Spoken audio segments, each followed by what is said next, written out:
नमस्कार, मैं समीर आप सभी का स्वागत करता हूं। आज इस वीडियो के माध्यम से हम जानेंगे कि भव्या एम आशा एप्लीकेशन का इस्तेमाल कैसे करेंगे।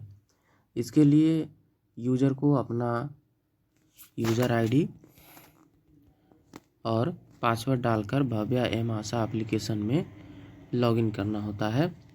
लॉगिन करने के साथ ही उनको सबसे पहले अपना प्रोफाइल पेज दिखता है सबसे पहली बार लॉगिन करने के बाद, जिसे हम फैसिलिटेटर प्रोफाइल या आशा प्रोफाइल कहते हैं। इस प्रोफाइल को वो एक बार देख सकती हैं, लेकिन इसमें किसी तरह का चेंज नहीं कर सकती हैं। तो सीधे हम ऊपर बैक के बटन पर क्लिक करेंगे और बैक आ जाएंगे तो हमें दिखेगा आज का कार्यक्रम। हम उससे पहले ऊपर चलते हैं जिसमें भव्या एम आशा होम लिखा हुआ है और बाएं साइड में आपको 3 लाइन दिख रहा होगा। इस 3 लाइन पर जब हम क्लिक करेंगे तो हमें होम पेज पर जाने के लिए एक बटन दिया हुआ मिलेगा। प्रोफाइल अगर हमें देखना है तो अपना प्रोफाइल देखने के लिए हम प्रोफाइल के बटन का इस्तेमाल करेंगे। अगर हमें रिपोर्ट निकालना है उसके लिए रिपोर्ट और MIS रिपोर्ट दिया हुआ है। प्रोत्साहन पोर्टल मतलब अश्विन पोर्टल पर हमें अगर रीडायरेक्ट करना है तो प्रोत्साहन पोर्टल के बटन का इस्तेमाल करेंगे। और डाटा प्राप्त करें और सिंक करने के लिए जैसे हमने किसी तरह का एंट्री किया और उसे सिंक करना है तो ये 2 बटन दिए हुए हैं। पासवर्ड चेंज करने के लिए पासवर्ड बदले का बटन दिया हुआ है। हम इस पर क्लिक करेंगे तो पहले अपना यूजर आईडी, वर्तमान पासवर्ड, नया पासवर्ड 2 बार दर्ज करके अपडेट करें के बटन पर क्लिक करेंगे। पासवर्ड हमारा चेंज हो जाएगा। हम बात करते हैं सेटिंग्स की। सेटिंग्स में हम एप्लीकेशन का भाषा चेंज कर सकते हैं, इंग्लिश और हिंदी में से किसी भी भाषा में। और अगर हमें एप्लीकेशन को अपडेट करना है तो अपडेट जांचे के बटन पर क्लिक करेंगे तो अब पता चल जाएगा कि एप्लीकेशन में किसी तरह का अपडेट अगर आया है तो वो अपडेट हो सकता है एप्लीकेशन। हमारे बारे में हम देख सकते हैं कि आशा के बारे में, आशा के कार्यों के बारे में या फिर एप्लीकेशन के बारे में अगर हमें जानकारी चाहिए तो आज हम क्लिक करेंगे हमारे बारे में और यहाँ आप देख सकते हैं ऊपर से नीचे तक आशा एप्लीकेशन जितना भी डिटेल दिया हुआ है एम आशा एप्लीकेशन में उन सारी चीज़ों की जानकारी यहाँ दी हुई है। अब हम नीचे आते हैं जिसमें आशा का नाम, उसका भूमिका, गांव, HSC का HFR, ये सारी चीज़ें दी हुई हैं। एप्लीकेशन का वर्जन कौन सा है, अगर लॉगआउट करना है तो लॉगआउट का बटन दिया हुआ है। अब दाहिने साइड में हम देखेंगे कि एक सर्च का बटन दिया हुआ है जिसको हम बोलते हैं अतिथि लाभार्थी खोज।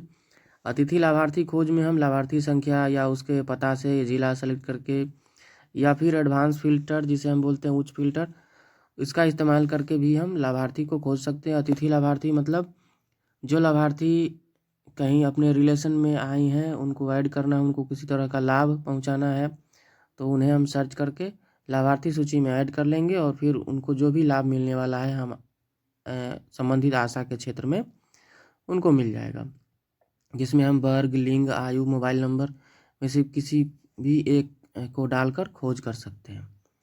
अब हम आगे आते हैं होम पेज पर जाने के लिए होम बटन दिया हुआ है जिसमें बाएं साइड में आपको आज का कार्यक्रम दिख रहा होगा जिसमें दौरा करना था 3 और पूर्ण हुए हैं 2। तो कौन कौन से कार्य करने थे, प्रसव पूर्व जाँच, नियमित टीकाकरण 2, इतने कार्य करने थे। तो ये डिटेल यहाँ पर दिख रहा है। अब हम चलते हैं आशा डैशबोर्ड में। आशा डैशबोर्ड में जो ऊपर से नीचे तक आपको टैब दिख रहे हैं जिसमें सबसे पहला है नया पंजीकरण। नया पंजीकरण में हम परिवार के मुखिया को जोड़ते हैं और परिवार का रजिस्ट्रेशन करते हैं, घर का रजिस्ट्रेशन करते हैं। एक एक करके हम देखेंगे। इसमें परिवार के मुखिया को जोड़े का बटन दिया हुआ है। जैसे ही हम इस पर क्लिक करेंगे तो एक फॉर्म आएगा। इस फॉर्म को हम अगर बैक करते हैं तो हमसे ये पूछेगा कि क्या आप इस फॉर्म को बंद करना चाहते हैं। हाँ, अगर हम फिर यहाँ से भी बैक करना चाहते हैं तो ये हमसे पूछेगा कि क्या आप वापस जा रहे हैं, तो विवरण खो जाएगा, मतलब जो भी आपने एंट्री किया है वो डिलीट हो सकता है। अब परिवार के मुखिया को जोड़े जिसमें सबसे पहले घर का संख्या हमें देना है, परिवार के मुखिया का नाम देना है, आयु अनुमानित या जन्म तिथि अगर हमें पता है तो हम जन्म तिथि भी डाल सकते हैं, उनका लिंग क्या है, फिर शिक्षा का स्तर, व्यवसाय, वर्ग, मोबाइल नंबर जो कि मैंडेटरी है हम यहाँ डालेंगे। ये डालने के बाद वार्ड जो कि उनका पता है, उनका बैंक डिटेल, ये सारी चीज़ें, फिर वैवाहिक स्थिति, अविवाहित या विवाहित, विवाहित करते हैं तो फिर जीवन साथी का नाम, जीवन साथी का नाम, क्या आपके बच्चे हैं, अगर हाँ तो हाँ डालेंगे। फिर हमें बच्चों का विवरण डालना होगा। आगे जाए पर क्लिक करेंगे तो हम जीवन साथी का डिटेल डालते हैं, जिसमें उनका उम्र कितना है, उनका धर्म, शिक्षा का स्तर, आभा उनका, और उनका मोबाइल नंबर। वो अगर मोबाइल नंबर परिवार के मुखिया का देना चाहते हैं तो उनका डालेंगे। फिर आगे जाए पर क्लिक करेंगे तो हमें बच्चों का डिटेल डालना होगा कि कुल बच्चों की संख्या, जीवित लड़के अगर बच्चियां हैं तो हैं तो 1, नहीं तो 0। सबसे छोटे बच्चे की उम्र 1, और 1 जो है उनका यूनिट क्या है, साल, महीना या दिन। 1 दिन का बच्चा है, 1 साल का है या 1 महीना का है, तो हम वो सेलेक्ट करेंगे। और उनका लिंग क्या है वो हम डाल के जोड़े पर क्लिक करेंगे। जैसे ही जोड़े पर क्लिक करेंगे तो आप देखेंगे कि हमने डाला है इनका 1 बच्चे हैं जिनका डिटेल हमने अभी नहीं भरा है, तो सदस्यों की संख्या जोड़ी जानी बाकी है। अगर हम नया सदस्य जोड़े में जाके बच्चे की डिटेल को भर देते हैं तो ये जो बाकी 1 है वो कंप्लीट हो जाएगा हमारा। अब हम आगे जाए पर क्लिक करेंगे। इसमें हम घर का रजिस्ट्रेशन करते हैं, घर का डिटेल डालकर। आवासीय क्षेत्र का प्रकार, घर का प्रकार, स्वामित्व का प्रकार, रसोई का डिटेल, ईंधन का डिटेल, पानी का प्राथमिक स्रोत, बिजली की उपलब्धता, शौचालय है या नहीं है, अगर है तो प्रकार उसका कैसा है, और फिर संरक्षित करें के बटन पर क्लिक करेंगे तो आप देखेंगे कि एक मैसेज मिलेगा, नया घर सफलतापूर्वक जोड़ दिया गया है, कुल जोड़े गए लाभार्थियों की संख्या 2 है। और उनका डिटेल हमें सभी घर में दिख जाएगा, परिवार के मुखिया के नाम के साथ, जो भी नाम हमने डाला था उनका। आप देखेंगे सबसे पहला घर का संख्या 13 नंबर है, और उसमें परिवार के मुखिया का नाम, मोबाइल नंबर, कुल सदस्यों की संख्या, और जो एक और सदस्य को जोड़ना था वो अभी भी बाकी है। अगर हम इसमें यहाँ से जोड़ना चाहते हैं तो घर के नंबर पर क्लिक करेंगे और नया लाभार्थी जोड़े पर क्लिक करेंगे तो आप देखेंगे कि नया लाभार्थी जोड़ने के लिए एक फॉर्म आ गया, जहाँ हम लाभार्थी का डिटेल डाल देंगे और जोड़े पर क्लिक करेंगे, वो ऐड हो जाएगा।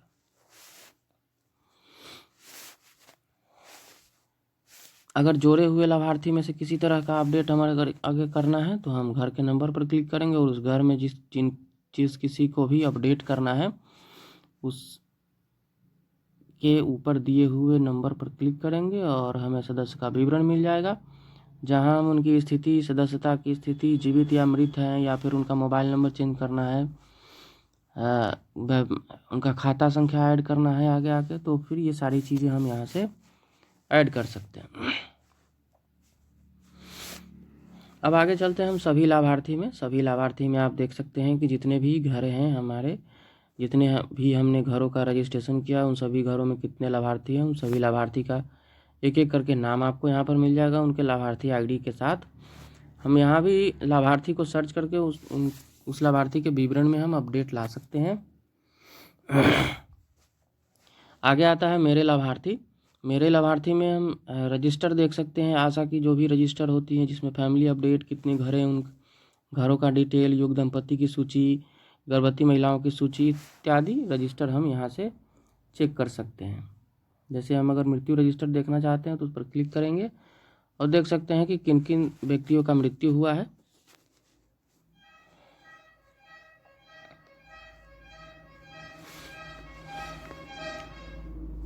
अब आता है आभा बनाना में हम आधार संख्या डालकर और आधार से जुड़े हुए मोबाइल नंबर डालकर OTP के माध्यम से आभा आईडी बना सकते हैं, जिसमें कुछ कंसेंट दिए गए हैं। इन सभी कंसेंट को हमें एक एक करके पढ़ के टिक करना होता है और फिर हम OTP जनरेट के बटन से OTP जनरेट करेंगे और आभा आईडी बना सकते हैं किसी भी व्यक्ति का।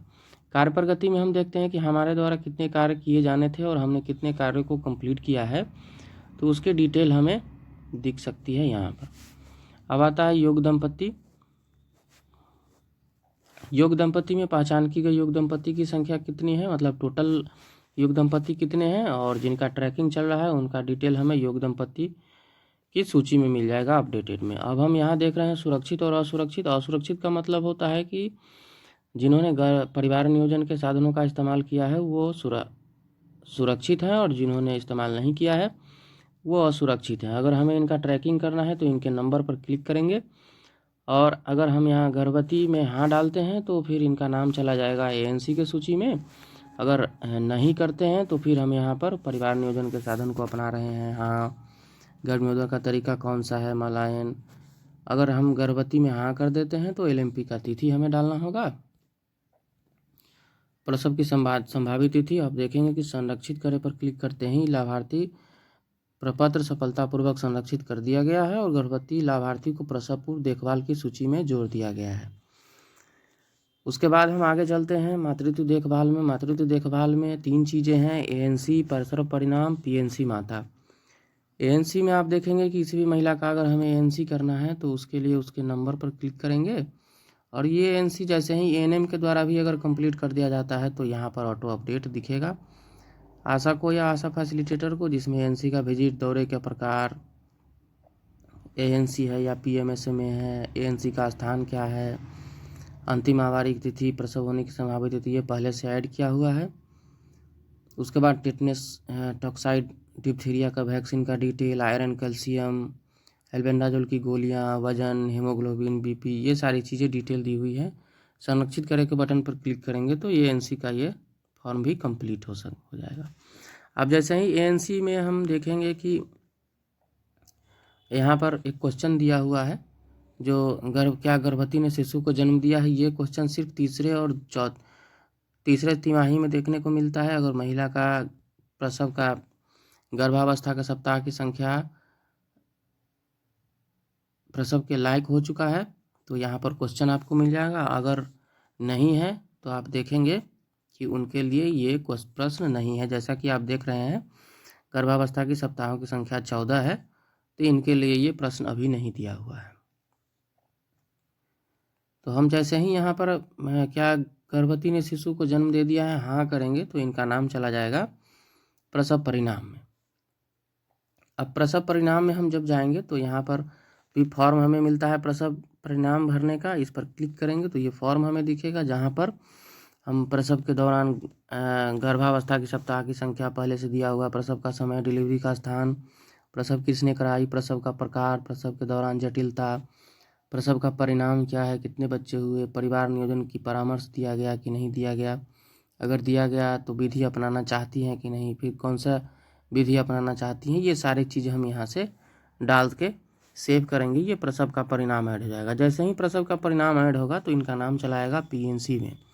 पीएनसी की सूची में जो डिटेल दिया हुआ है इसमें जो HbA1c आशा के द्वारा किया जाता है वो यहाँ से कंप्लीट किया जा सकता है, जिसमें पहला, तीसरा, सातवां, चौथा विजिट ये कंप्लीट होगा। अब जब एक दौरा हो चुका है तो तीसरे दिन का भ्रमण होगा, जिसमें अगर पिछले दौरे का डिटेल अगर हमें देखना है तो पिछले दौरे पर क्लिक करेंगे और ये पिछले दौरे का डिटेल यहाँ से हम देख सकते हैं। उसके बाद माता का विवरण, बच्चे का विवरण, ये सारी चीज़ें हम यहाँ से फिल कर सकते हैं। इसमें माता की स्थिति क्या है, माता का डिटेल, उनके स्वास्थ्य से संबंधित सारी जानकारी भरने के बाद हम शिशु के डिटेल में या बच्चे के विवरण में जाएंगे। ये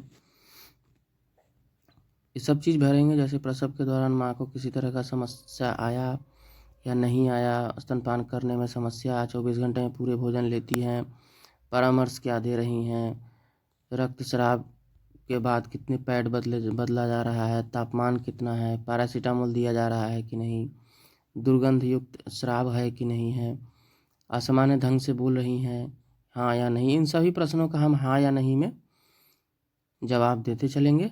ये देने के बाद हम आगे जाके बटन पर क्लिक करेंगे तो बच्चे के विवरण में आ जाएंगे, जिसमें जितने भी प्रश्न दिए गए हैं, बच्चे का लिंग, बच्चे का वजन, तापमान फ़ारेनहाइट में या सेल्सियस में, रंग मेल खाता है कि नहीं, मतलब वजन नापने वाली मशीन में हरा रंग का है या फिर लाल रंग का है या पीला रंग का, ये सारी जानकारी हम यहाँ पर फिल करेंगे। फिर उसके बच्चे की कॉम्प्लिकेशन, बच्चा को अगर किसी तरह का समस्या है, उल्टी कर रहा है, नाभि नाल, तो HbA1c फॉर्म में जितने भी प्रश्न दिए हुए हैं उन सभी प्रश्नों को यहाँ पर दे दिया गया है। इन सभी का उत्तर आप हाँ या नहीं में दे सकते हैं। ये देने के बाद संरक्षित करें के बटन पर क्लिक करेंगे और क्लिक करने के बाद HbA1c का दौरा भी यहाँ से कंप्लीट हो जाएगा। अब जब HbA1c हो जाएगा तो इसका नाम हमें देखने को मिलेगा, बच्चे का नाम शिशु देखभाल में। शिशु देखभाल में सबसे पहले बच्चे का नाम बाल पंजीकृत नियत सूची में देखने को मिलता है, जहां हम बच्चों का रजिस्ट्रेशन करते हैं। बच्चे का रजिस्ट्रेशन हम RCH नंबर, RCH रजिस्टर में क्रम संख्या, बच्चे का नामकरण करना है तो नामकरण कर सकते हैं, परिवार के मुखिया का नंबर देना है, उनका पता क्या है, प्रमाण पत्र संख्या अगर उनको मिला है, जन्म प्रमाण पत्र, तो ये सारी जानकारी भरने के साथ ही हम बच्चे का रजिस्ट्रेशन कंप्लीट कर सकते हैं। रजिस्ट्रेशन कंप्लीट होने के बाद बच्चे का नाम 2 जगहों पर मिलेगा, एक तो बाल पंजीकृत बाल लाभार्थी सूची में और दूसरा बाल ट्रैकिंग लंबित सूची में। हम पंजीकृत बाल लाभार्थी सूची में उन बच्चों का डिटेल देख सकते हैं जिनका रजिस्ट्रेशन हो चुका है।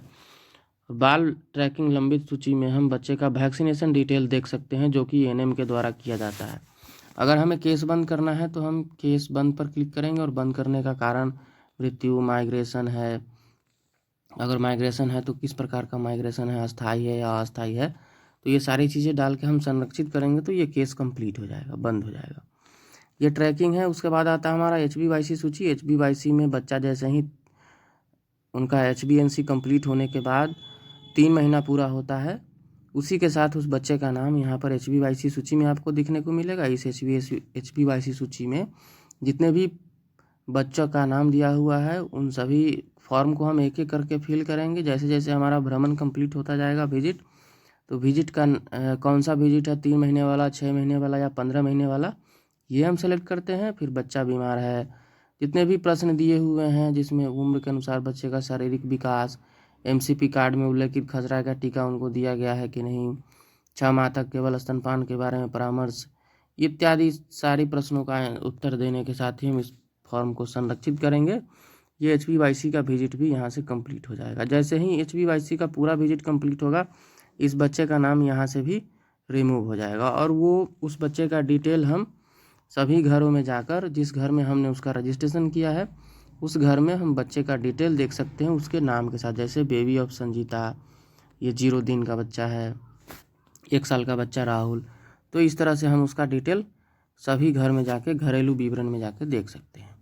अब आता है उच्च जोखिम। उच्च जोखिम में एएनएम के द्वारा ANC के दौरान या PMSMA के दौरान अगर फॉर्म ANC फॉर्म में भरा जाता है कि किसी तरह का उच्च जोखिम है गर्भवती महिला को, तो उनका नाम उच्च जोखिम में मिलेगा। आशा के दुनिया में आशा के कार्य से संबंधित उनके कार्यों में सहायता के लिए कुछ हेल्प वीडियो दिए गए हैं। यहाँ से वीडियो देखकर आशा अपने कार्य को आसानी से संपादित कर सकती हैं। फिर आता है प्रशिक्षण। प्रशिक्षण आशा को मिला है या आशा फैसिलिटेटर द्वारा किसी को दिया गया है, उनका डिटेल देखने के लिए हम प्रशिक्षण प्राप्त हुआ में देख सकते हैं और प्रशिक्षण प्रदान किया गया है, कौन सा प्रशिक्षण उन्होंने दिया है उनका डिटेल यहाँ से देख सकते हैं। अगर प्रशिक्षण को ऐड करना है, नया प्रशिक्षण जोड़े के बटन पर क्लिक करेंगे। प्रशिक्षण का प्रकार क्या है, अगर वो प्रशिक्षण ले रहे हैं तो प्राप्त हो रहा है, अगर दे रहे हैं तो प्रदान हो रहा है। इस पर क्लिक करने के साथ प्रशिक्षण का नाम क्या है, प्रशिक्षण की तिथि क्या है, प्रशिक्षण का स्थान क्या था, कितने दिनों का प्रशिक्षण था, ये सभी फील्ड को भरकर हम संरक्षित करेंगे। ये प्रशिक्षण का डिटेल भी यहाँ से ऐड हो जाएगा। अब आता है नियमित टीकाकरण। नियमित टीकाकरण में कितने बच्चों का टीकाकरण होना था, इसकी सूची यहाँ से देखा जा सकता है। घोषणा में अगर आशा के लिए किसी तरह का घोषणा किया गया है तो वो घोषणा देख सकती हैं। क्लस्टर बैठक आशा फैसिलिटेटर के लिए दिया हुआ है। क्लस्टर मीटिंग करने के बाद जो भी आशा की उपस्थिति है उनको ऐड करने के लिए क्लस्टर बैठक दिया गया है, जिसमें कुछ प्रश्न हैं।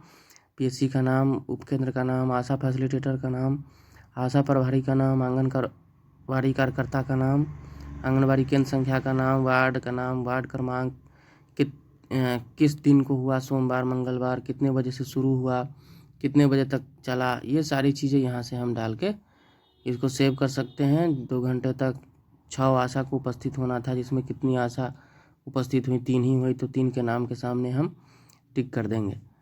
उसके बाद कौन सा महीना है, चर्चा का विषय क्या था, बैठक के दौरान लिया गया फैसला क्या था, ये सारी चीज़ें भर के हम संरक्षित करेंगे तो आप देखेंगे कि यहाँ पर बैठक ऐड हो जाएगा।